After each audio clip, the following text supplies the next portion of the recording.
আজি হোৱাইট পনীৰ বনাবলৈকে গৈ আছোঁ। এইটো অকল গাখীৰেৰে বনোৱা হয়, যেটো নবাবী পনীৰ বুলিও কোৱা হয়।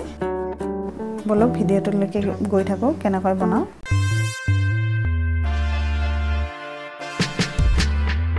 হোৱাইট পনীৰৰ কাৰণে মই কাজু গৰম পানীত তিয়াই থৈছিলোঁ।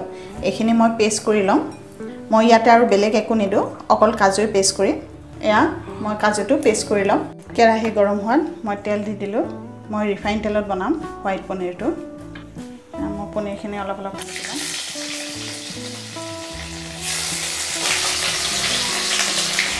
এয়া মোৰ পনীৰ ফ্ৰাই হৈ গ'ল।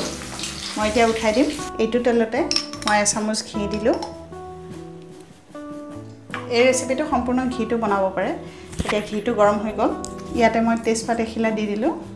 লগতে গৰম মছলা 2টা ইলাইচি আৰু অলপমান সৰু ডালচিনি দি দিলোঁ। মই পুৰা ফাইন পেষ্ট কৰা নাই, অকমান আধা খুন্দি ফালে দি দিছোঁ। এইখিনি দি দিলোঁ। এইখিনি ফ্ৰাই হোৱাৰ পিছতে মই ইয়াতে মছলা এড কৰিম।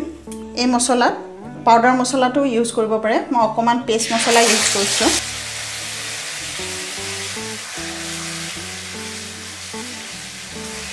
মছলাত এটা কেঁচা জলকীয়া আৰু অকমান জিৰা পিচ আৰু একদম সামান্য পৰিমাণে মই ৰেড চিলি পাউডাৰ দিম। যেটো হোৱাইট হয় সেইকাৰণে মই ইয়াতে বেছি নিদো।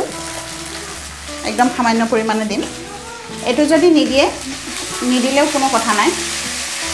এইখিনি মই ফ্ৰাই কৰি লম। আৰু ইয়াতে মই পিচি থোৱা কাজু বাদামৰ পেষ্টটো দি দিলোঁ। আৰু এইখিনি মই ভালকে ফ্ৰাই কৰি লম। 2 মিনিটমান মই এনেকুৱাকৈ ফ্ৰাই কৰি লম। দেখিবলৈকে পাইছে মছলাৰ পৰা তেল এৰিব ধৰিছে, তথাপিও আৰু অকমান ফ্ৰাই কৰিব লাগিব, যিহেতু কাজু বাদামৰ এটা কেঁচা গোন্ধ থাকি যায়। সেয়েহে এইটো মছলা আৰু অকমান ফ্ৰাই কৰিব লাগিব। আৰু ফ্ৰাই কৰিয়ে থাকিব লাগিব, হাতখন এৰি দিব নোৱাৰে, কাৰণ কাজুটো খুব সোনকালে তলত লাগি গৈ থাকে। এতিয়া মই ইয়াতে অকমান চাহি পনীৰ মছলা দি দিম, এচামুচ জোখৰ। আকৌ অকমান ফ্ৰাই কৰি লম। যেহেতু এইটো পাউডাৰ মছলা, মই সেইকাৰণে অকমান দেৰিকৈ দিছোঁ। এতিয়া মই ইয়াতে গ্ৰাইণ্ডাৰতে পানী দি ফেলে মই দি দিলোঁ।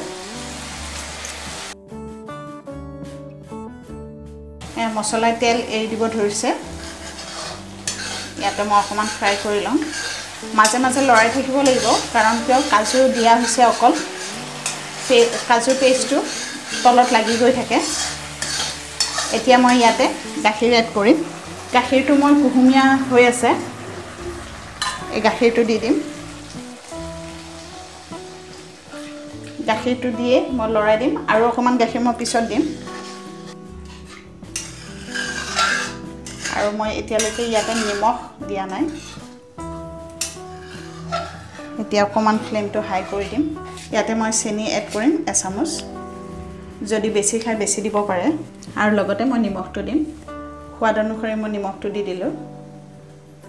আৰু এইখিনি মই লৰাই দিম। গাখীৰ দিছোঁ যিহেতু ফ্লেমটো কমাই দিম। আৰু মই ইয়াতে পনীৰখিনি এড কৰিম। তাৰপিছত মই আৰু অকমান গাখীৰ দি দিম। পনীৰ মই গোটেইটো দি দিলোঁ। আৰু কম জুইত উতলিবলৈকে দিম।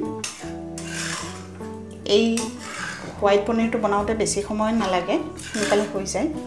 আৰু একদম শেষত মই অকমান জালুকৰ পাউডাৰ দি দিম।